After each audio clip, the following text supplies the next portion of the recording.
नमस्कार मित्रांनो, DDM news चॅनलमध्ये आपले सर्वांचे स्वागत आहे. अहमदपूरचा आठवडी बाजार भरणार कुठे? तळ्यात मळ्याच्या भूमिकेने व्यापारात संभ्रम, नप प्रशासनाला लागले काम. अहमदपूर येथे दर सोमवारी भरणारा आठवडी बाजार निजोंती नगर येथे भरणार असल्याचे मुख्याधिकारी काकासाहेब डोईफोडे यांनी 2 दिवसापूर्वी जाहीर केले आहे. तरीही काही व्यापाऱ्यांनी आज सकाळी मोंडा रोडवर आपली दुकाने थाटण्यास सुरुवात केली असताना नपच्या कर्मचाऱ्यांनी पोलिसांचे सहकार्य घेऊन त्यांना उठून लावत निजोंती नगर येथे जाण्याचे आवाहन केले आहे.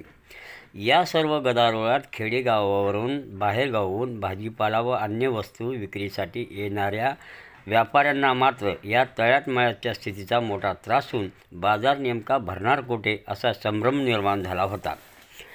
काही व्यापाऱ्यांचे म्हणणे असे की थोडगा रोडवर जाण्यास ऑटोला जास्त पैसे द्यावे लागतात, तिकडे व्यापार होत नाही, लाईटची सोय नाही, यामुळे जीप शाळा मैदान व जवळपास बाजार भरवण्यात यावा. तर थोडगा रोडवर झालेले अतिक्रमण, रस्त्यावर गाड्याची पार्किंग, व्यापारी बाहेर रोडवर बसणार, आतील व्यापाऱ्यांचे कसे, शिवाय मैदान स्वच्छतेचा प्रश्न आहे.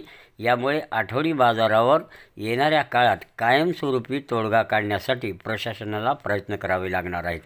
यासाठी नप प्रशासनाला शॉपिंग कॉम्प्लेक्स व अन्य भागात मोकळे असलेले जागा वापरात आणाव्या लागणार आहेत. त्याचबरोबर भाजी मंडीची संख्याही वाढवावी लागणार आहे. मुख्याधिकारी त्या दृष्टीने प्रयत्नशील आहेत व मुख्याधिकारी काकासाहेब डोईफोडे यांनी नागरिकांना त्रास होऊ नये म्हणून सर्वांच्या सोयीसाठी हा निर्णय घेतलेला आहे. त्याला काही काळ सर्वांनी सहकार्य करण्याची गरज आहे आणि निजोंती नगर येथे भरणारा व्यापार काही दिवसानंतर त्याचे काय परिणाम समोर येतात यावरूनच नप प्रशासनाला निर्णय घ्यावा लागणार आहे.